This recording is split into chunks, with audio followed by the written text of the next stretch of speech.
Hello, hello, hello, good people. Hello, good people. I am Dr. Hollie Kelly, and this is Dr. Kelly's perspective for the first Monday in February. It is Monday, February 3rd, and I just want to spend a couple of moments with you, being very transparent. Good morning, Patricia, being very transparent. Hey, Dr. Fogel. Thank you for all who are jumping on. Good morning, YouTube. Something I was struggling with all weekend. And I at this stage and age have enough sense to know that if you're going through it, you are not the only one. And so the trick of the little gremlins to try to make you believe and feel that you're the only one. You don't about it. You don't even need to tell anybody that because girl, you're the only one working on that. You sure you want to mention that? You know you're the only one. Okay. So at least at this stage of the game, I'm got a clue with that. But this comparison is a horrible, horrible thing if taken to the extreme.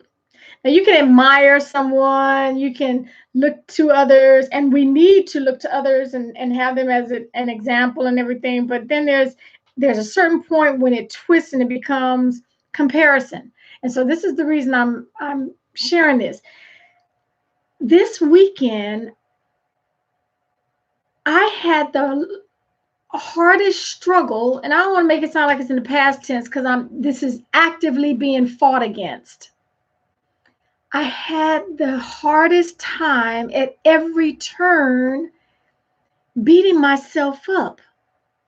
The gremlins that are alive and well for all of us, and the ones who come out of it just learn how to fight the gremlins, how to turn them and put them at bay.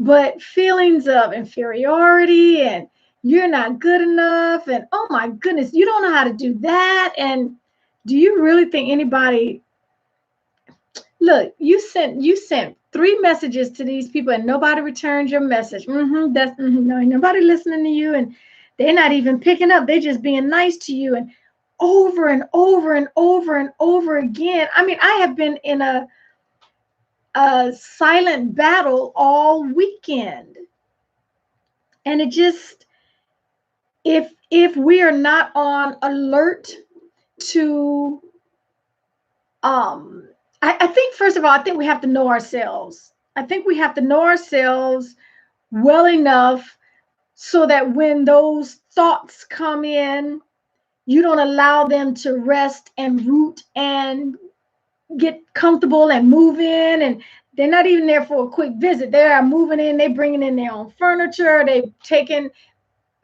space in your closet, like they're really moving in. And some people you have to put out, some thoughts you have to put out and not even allow to get a foothold in your life, in your mind, because it's going to show up. So I had to do a couple of apologies this weekend. I had to apologize to people that I love and need because I took a voice from the gremlin and worked it all out and let silly stuff flow through my lips. And so you can find yourself wasting time. It's like, oh my goodness, I can't believe, I mean, you sort of know it's happening, but if you don't look up and stop it, nip it in the blood, plead the blood of Jesus. Yeah, I guess that was a Freudian slip. While you pleading the blood of Jesus over your mind, you have to nip it in the bud immediately and turn what is going on around and don't allow certain thoughts. So it really feels like a fight. Like, you know how you're getting wore out like in a 18 round fight? I mean, you got 18 rounds of this to go for. And so my whole point is when you fight, when you struggle like that, I promise you are not alone. I promise you are not alone. And we just have to fight. We have to be able to recognize it. In emotional intelligence, I do more EQ courses, and there's a little acronym called RUM, RUM. You have to recognize, understand, and then manage. So awareness is huge. You have to be able to recognize when thoughts that are debilitating and destructive come into your mindset. You have to be able to recognize that. Then you have to understand what is going on. Understand that that's not who I am. That is not me. Okay, this is a matter of comparison. Okay, what you've been looking at, what you've been on social media too often, too long this week. What's going on? You got to understand what is going on, and then you got to manage that stuff. And by manage, in this case, I mean just put some stuff out. You can't wish it away. Whenever you, if I take something from you, I need to replace it.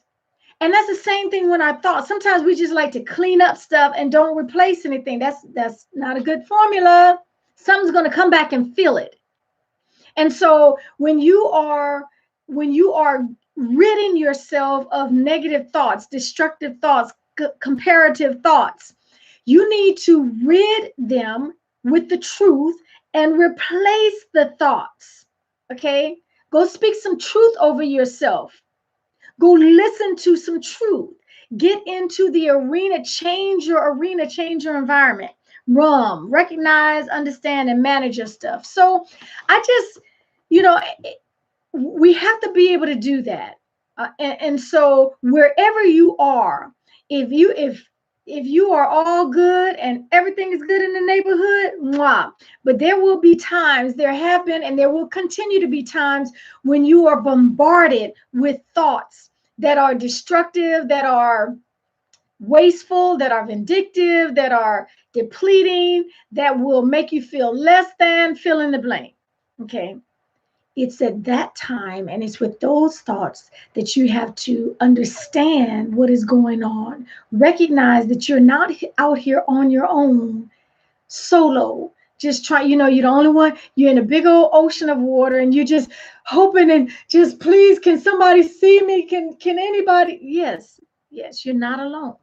And so part of that is we have to help ourselves, and part of the formula, I believe, is making those thoughts loosen and release their grip on your mind, on your time, by speaking about it. Part of that strength comes from keeping it a secret and keeping it quiet. And I don't know, I'm sure ain't nobody else going through this. And I'm embarrassed to say I'm going through it because I'm supposed to have it going. Okay, that's part of the trick. It's part of the trick. We all special, but you ain't that special to think that you're only someone who has to deal with debilitating thoughts. And so put your gloves on, because it's not an option. We're never alone, but that's what a gremlin would try to make you believe. Thank you for that. Amen, Tammy. I will take it. High five. So in that, and I do hope you are feeling better too, Tammy. So with that, it's like, buck up, Bucky. Buck up, put your flak and helmet on, and go back in. Because the option is not an option. What you going to do? Give up? Give in to the thoughts? I don't think so. Not an option. Okay. Make this a marvelous Monday. I hope you have chosen a new lane to work with for every day of this month to take care of an actionable item. Make it happen. Okay, this is a marvelous Monday today. Thank you for joining me. Thank you for sharing me out. And until next time, take real good care of yourselves.